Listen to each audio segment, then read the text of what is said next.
What if the moon just stopped? Stopped orbiting.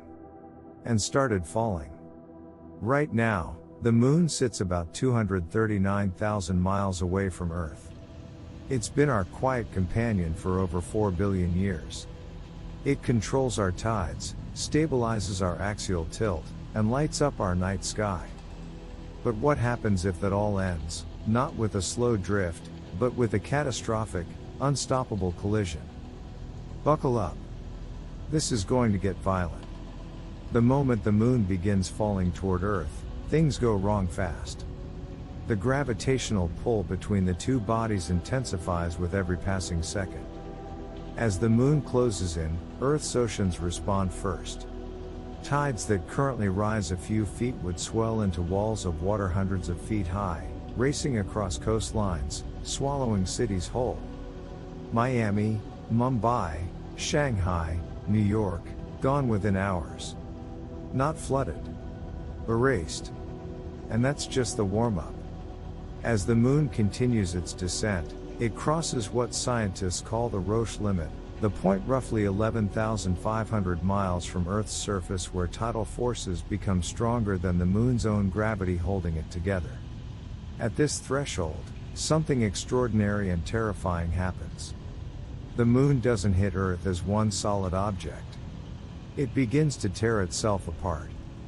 Billions of tons of rock fragment into an enormous ring of debris, like Saturn's rings, but far more deadly, and far closer.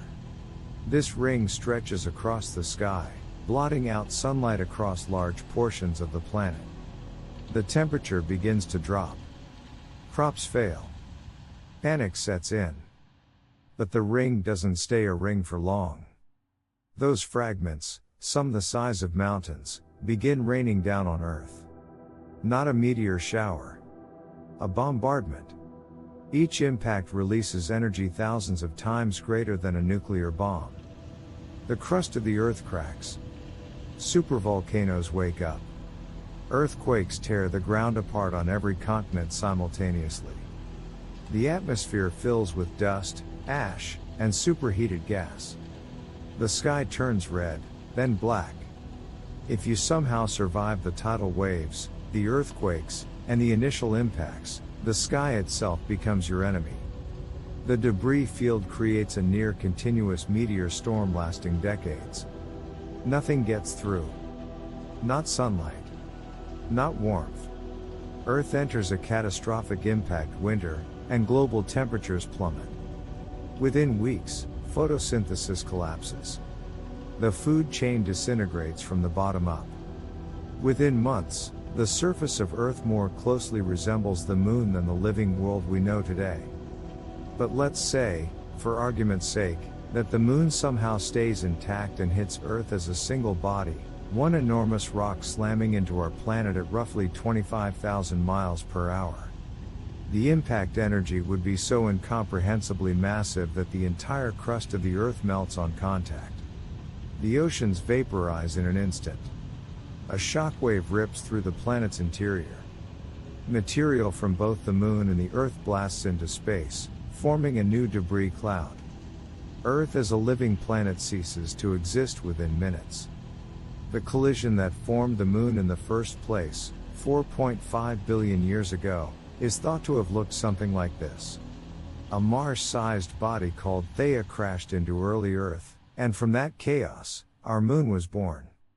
If the moon returned the favor, it would likely just reset the clock.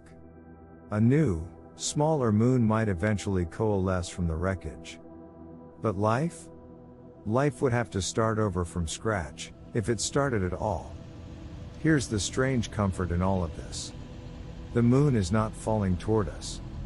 In fact, it's doing the opposite. The moon is slowly drifting away from Earth at about 1.5 inches per year. Billions of years from now, it will be too far away to cause total solar eclipses. Our tides will weaken. Earth's rotation may gradually shift. The moon leaving us is, in its own way, just as unsettling as it crashing into us. We are in a narrow, golden window of cosmic time, close enough for the moon to shape life on this planet, far enough to keep us safe. The universe doesn't guarantee stability. It doesn't owe us a gentle sky or a quiet night. Everything we have exists because of a delicate, improbable balance that has held for billions of years. The moon isn't falling. But one day, in one way or another, this balance will change. If this blew your mind, hit subscribe and turn on notifications. New mind-bending science videos drop every week.